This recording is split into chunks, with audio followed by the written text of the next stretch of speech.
even though the garage sale was scheduled to begin on Friday and end by Saturday at the latest. In case you thought your junk was that valuable, they helped me get ready for it on Wednesday night. Alongside Mie, my mother, and Beth, my older sister, we toiled until late that evening and continued working tirelessly all Thursday. Consequently, by 8 a.m. on Friday, we had boxes brimming with pre-priced items, all set to be sold. My heart was heavy as I picked up, examined, and stroked those things that once meant so much to both of us. Now, some stranger will take them and carry away pieces of our memory in his hands. Perhaps one of the neighbors will buy something from the moments of a past, happy life in this house. Room after room became eerily quiet as things were taken out. Echo, which had been hiding in the corners for many years, has now returned and settled down like a master in the house. The master bedroom proved to be the most challenging part. The skirt I bought for her back in Maui was now up for sale. Two identical pairs of funny sandals that we wore while strolling along the beach on that vacation were no longer needed. Her blouses, trousers, skirts, and the endless variety of shoes in different styles and colors were all there. I couldn't help but wonder if we could sell it all. Mom suggested starting at $10 a pair, though I was certain each pair had cost much more. Yes, my wife had certainly mastered the art of handling a credit card. Almost everything I picked up brought back pleasant memories. Several times, I had to turn my head away to quietly brush away a tear. Maybe over time, my memories will fade, but that hasn't happened yet. It seemed as if the contents of every box I opened cut my heart to the quick. Mom would send me into the kitchen from time to time, telling me to have a snack and rest. She and Beth shouldered this task, and even my broken heart could not stop them from completing their mission. Sitting in the kitchen didn't help me at all. My new apartment was small, and I wouldn't need all those pots, pans, and plates there. By the time we decided we were ready to start, the garage was filled with boxes from floor to ceiling. The plan was for Hank, my father, and his buddies to dress up in what looked like very official law enforcement uniforms. All of it was purchased at the store for Halloween. My father and his friends had permits to carry weapons, and they planned to parade through the crowd in full regalia. At the same time, a rumor was started that those looking for a five-finger discount, in other words, taking goods without paying for them, would be better off trying their luck somewhere else than at our sale. Mom said she would handle the cash proceeds received from the items sold. On Friday, before dawn, I was outside setting up tables and tents. The weather forecast was promising, with light winds and no precipitation expected throughout the day. Surprisingly, even at this early hour, some potential customers were already driving by, inquiring if we were open. Garage sales like ours always attract early risers eager to find great items at heavily discounted prices. Beth arrived around 7 in the morning, bringing fresh donuts. Shortly after, Mom and Dad showed up. While the women were busy with their tasks, the men started moving furniture out of the house. As we removed each item from the house, the crowd in our yard grew larger with every passing moment. It was astonishing to see such a turnout so early in the morning. Mom took on the responsibility of handling the incoming cash, and I was relieved that we had the foresight to bring a large package of disposable bags for customers to use for their purchases. Beth thrived on engaging with the arriving crowds, always ready with amusing remarks whenever someone had a question. My sister effortlessly provided them with all the information they wanted to hear. The street had thinned out, as two of our closest neighbors seized the opportunity to display some of their items amidst the crowd. We made sure to exchange pleasantries with them. Darcy, Evelyn's closest friend on our block, arrived just before 8 a.m. "I know what it is, asshole," she snapped. "Evelyn told me that you guys would just be selling some stuff. And here." "Yes, that's exactly what we do. Just think. It's not even 8 in the morning, and we've already sold several good things," I boasted. Darcy frowned and looked around. "But she didn't say anything about furniture," she remarked. "I think she just didn't want you to know about it." "Ah. Sorry, Darcy. I'd love to spend time chatting with you, but I have work to do. Enjoy the shopping," I said, flashing a white-toothed smile at her suspiciously frowning face. Darcy appeared quite furious that I had dismissed her so thoughtlessly. She and Evelyn always prided themselves on being the decision makers. Therefore, it didn't come as a shock when, just a few minutes later, my phone began to ring. "Hey, Velen." "Hello." "Sorry, I can't talk for long. I'm really busy with a garage sale.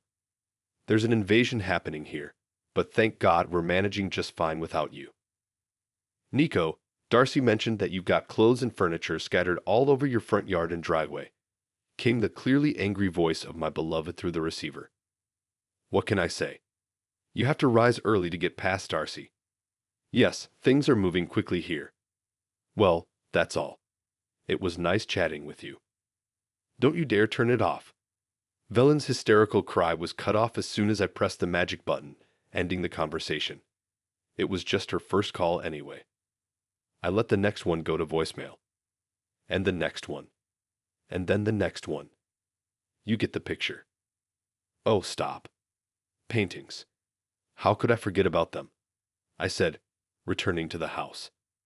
I walked through the rooms, carefully removing each painting from the walls. The frames alone were worth 10 times what I was asking. When I returned to the yard, my mother informed me that Evelyn had tried to call her, but she had ignored the call. She then handed me an envelope containing $500, and it was only 8:15. Wow. Not bad at all. Glancing around, I noticed that despite the crowd of potential buyers, our towering stacks of items, resembling Egyptian pyramids, had barely shrunk. Every time there was space on the table, Beth immediately emptied another box. By this time, the road in front of our house had turned into some kind of real zoo. Someone was trying to back their pickup truck into our driveway to load a dresser. Meanwhile, another envelope with $500 moved from my mother to me. A frantic woman was trying on Evelyn's shoes at an astonishing pace.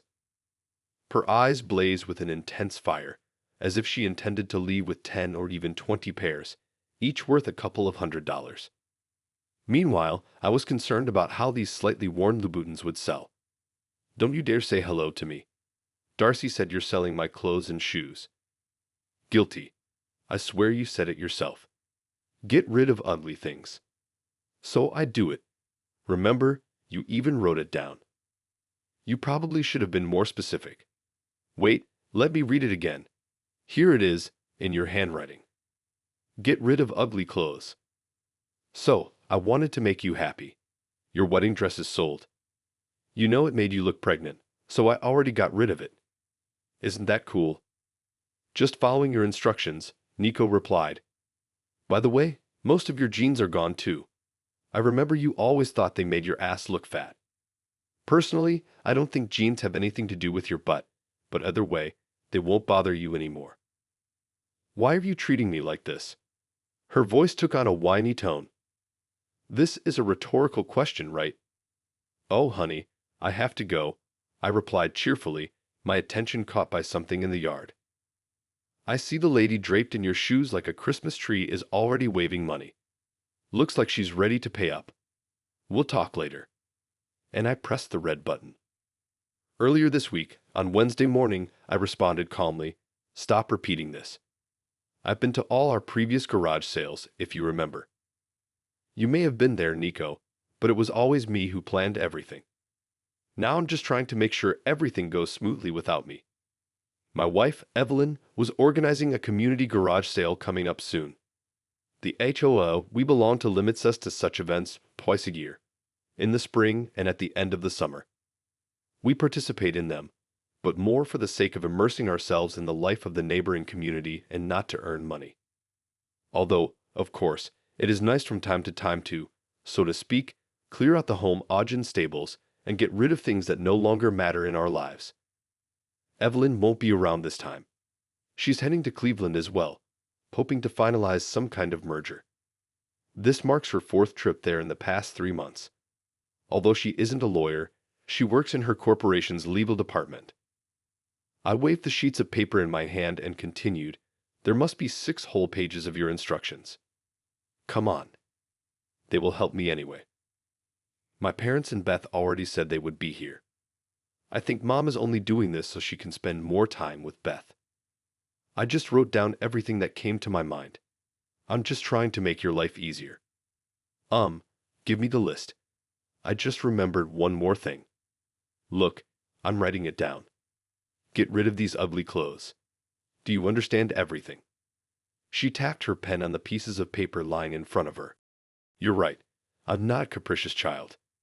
Despite our best efforts, we won't make much money from certain items. And yes, some of them will inevitably be stolen. This always happens during events like this. But don't worry, I'll keep my most valuable items under glass. I'm just checking the Uber and Lyft rates, Evelyn responded somewhat hastily. They are constantly changing. You see, I just saved $10, she boasted, though she didn't show me her phone screen and instead put it in her pocket. They'll be here in 15 minutes. As soon as the called car arrived, Evelyn ran out the door in the blink of an eye. For some reason lately, we've been looking more and more like work colleagues than a married couple. What do they say? You can see a lot just by watching. Evelyn and I attended a graduation party. The strain from this fusion was beginning to wear on her, and she likely should have cut back on the alcohol a few drinks earlier. As we headed home, she started to playfully rub my pants, prompting an inevitable reaction from my fighter. Well, it looks like someone is ready for action. Step on the gas, Nico, my wife grinned, her lips glistening. I pressed down on the accelerator, and we made our way home swiftly and safely. Once inside, we hurriedly shed our clothes and dashed to the bedroom. Evelyn pushed me onto the bed, and as soon as I landed, she eagerly took me in her mouth. It felt incredible, so I let myself relax and savor the moment. Suddenly she stopped, stood up, and in one swift motion, found herself on top of me. We both quickly ran out of energy. Not long after, Velen, reeking of alcohol, was already fast asleep on my chest, never having had the chance to get off me. As I replayed the last 20 minutes in my head, I noticed something unusual. She never initiated sex first. I never disliked my fighter this much. So what exactly happened tonight? At the party, she stayed by my side the entire evening. If it wasn't me who awakened the insatiable sexual predator in her, then who did? I sensed something was amiss in Cleveland. When her next trip there was announced, I informed my rather pricey private investigator about her upcoming itinerary. Yes, on her next business trip to Cleveland, there were no obvious displays of affection in public. However, my sneaky boyfriend had installed motion sensing cameras in every hallway of the 4-story hotel where Evelyn was staying. She really did a good job of creating a distraction. Evelyn left her room, went downstairs in the elevator, and bought something in the hotel lobby. Then she returned to her floor, but entered another room. Only before dawn did she return to her own place. Game, set, and match. Friday afternoon, Evelyn's parents showed up. Hank intercepted them on the sidewalk, so I decided to go out and speak with them myself. Nico, what are you doing selling all this stuff? Evelyn told us that there were only going to be a few small tables on display with items for sale. I heard she's not very good at math, I replied calmly. She also mentioned that you don't answer her calls. That's not true. I've already spoken to her several times this morning. Well, she says you hang up and then ignore her repeated attempts to call back. Her mother interjected, clearly disgruntled. Why don't you call her and tell her to tell Dallasid that he better be careful in the near future? I suggested. Well, it seems he's the jerk she's been sleeping with on her so-called business trips. If you want proof, I've got something for you. I knew I'd need solid evidence. Here you go, a photograph. You can keep it. I have plenty more, I replied, handing it over. As you can see, the image is dated from this morning, precisely 4:21 a.m. Notice that Velen is leaving the room barefoot, with her blouse unbuttoned, carrying her bra and shoes in her hands. And where is she sneaking out from? Oh, that's Dallasid's room, where she spent the entire night. Look at that. What an exemplary wife.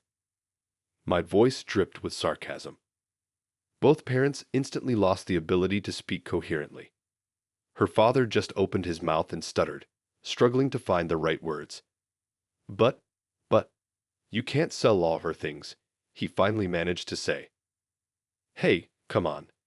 I have 6 pages of instructions here from Velen on how to run a successful garage sale. I think I can handle this matter. Just then, I noticed my mother waving to me from the yard, surrounded by buyers with cash in their hands. Sorry, I think I need to solve a problem that Mie seems to have. I'm leaving you, and if you want, you can call and talk to Velen. Oh, and don't forget to ask her about Dalisid. I shouted, moving away while they stared at the photo of their provocative daughter. I arrived on time. Someone in the crowd was furiously haggling over the price of a set that had previously belonged to Velen's grandmother. Naturally, I hoped it would all be taken away quickly, but the antique furniture, made by Gustav Stickley around 1910, was quite valuable. Ultimately, we settled on 1,000 for a bookcase, a table, and 2 side chairs. From my last online check of the antique's value, they'd bought it for about a quarter of the real price. Perfect. I really wanted someone to get these items because they meant so much to Velen. If someone else bought her family jewelry, it would be a great Friday. When I got back to Velen's parents, they were teary-eyed and looked deeply depressed. My phone rang once more, and a quick glance at the screen showed it was just Velen. There was nothing left to discuss with her. I've already got a plan, I replied, gesturing with my thumb toward the chaotic human anthill swarming around our yard. We'll get rid of everything unnecessary, and I'll move into my own apartment. And Velen. Well, she can live here with Dalisid if she can keep up with her mortgage payments. Understanding that persuasion was pointless, they slumped and trudged away, tears streaming down their faces. I still felt sorry for them, as we had always gotten along well. Evelyn called again, and this time I picked up. I'm really sorry. Please stop this sale, she pleaded over the phone. Hey, I'm so sorry that you don't see how a bunch of strangers attacked what we put out in front of the house.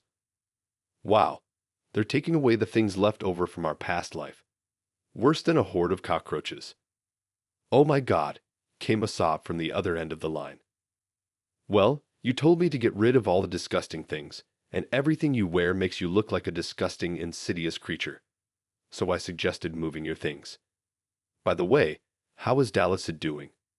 Evelyn couldn't find an immediate answer, so I just hung up. Again. By 2 o'clock in the afternoon, with an hour remaining before the sale's end, all the furniture and jewelry were gone, as were most of the shoes. It seems that the Brooks and Hoka brands are quite popular among garage sale enthusiasts. Despite having plenty of items left to sell, most of the front lawn was already cleared of displayed goods. I found myself walking around with $5,000 in my pocket, feeling a bit nervous and not entirely safe. I wasn't surprised to receive yet another message from Velen, pleading with me to stop wasting her belongings. I replied, mentioning that one of her most valuable possessions, her jewelry, had disappeared. I suggested that someone had likely bought them and was already flaunting her rings, earrings, and chains. Her response was a cry filled with suffering.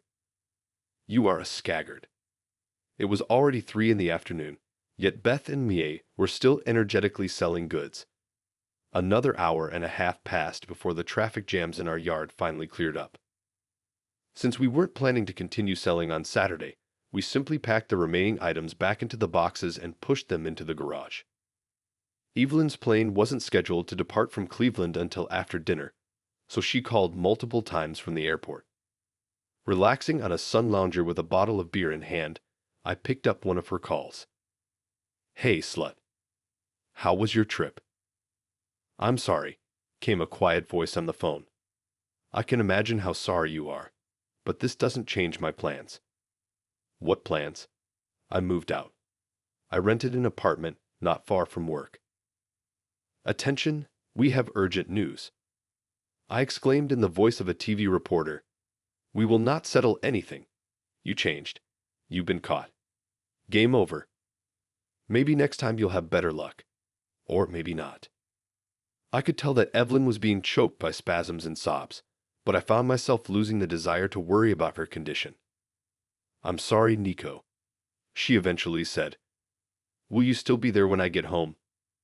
Of course not. Besides, I have no plans to step foot in this house again. By the way, Maid took your share of the garage sale money.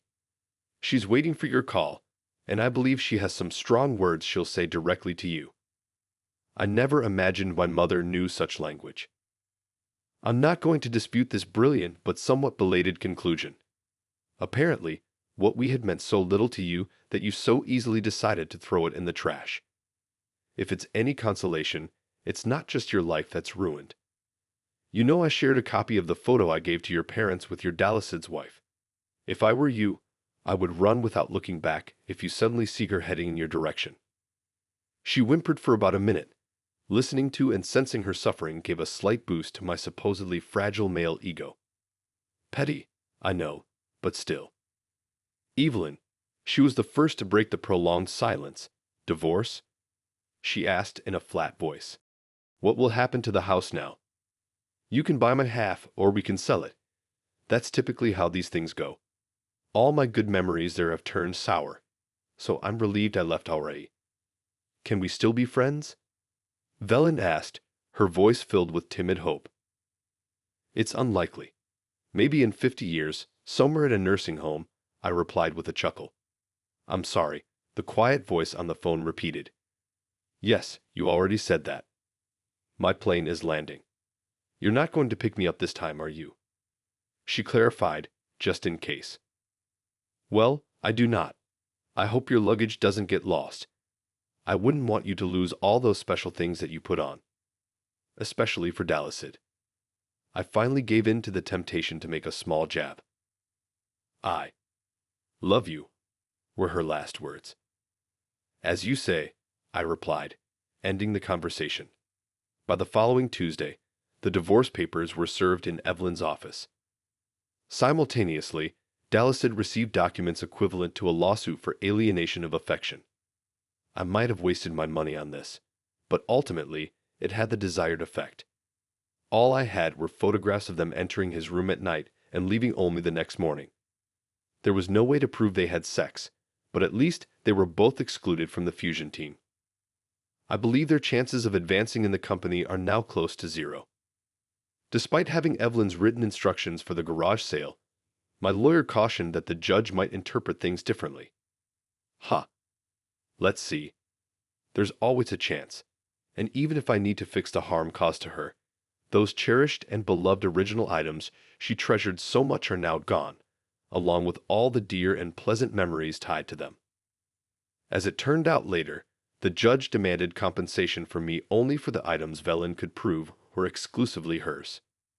Unfortunately, no paper receipts have survived, so excuse me. In the end, this whole story didn't cost me that much, except for the heartache. Don't believe those who tell you otherwise.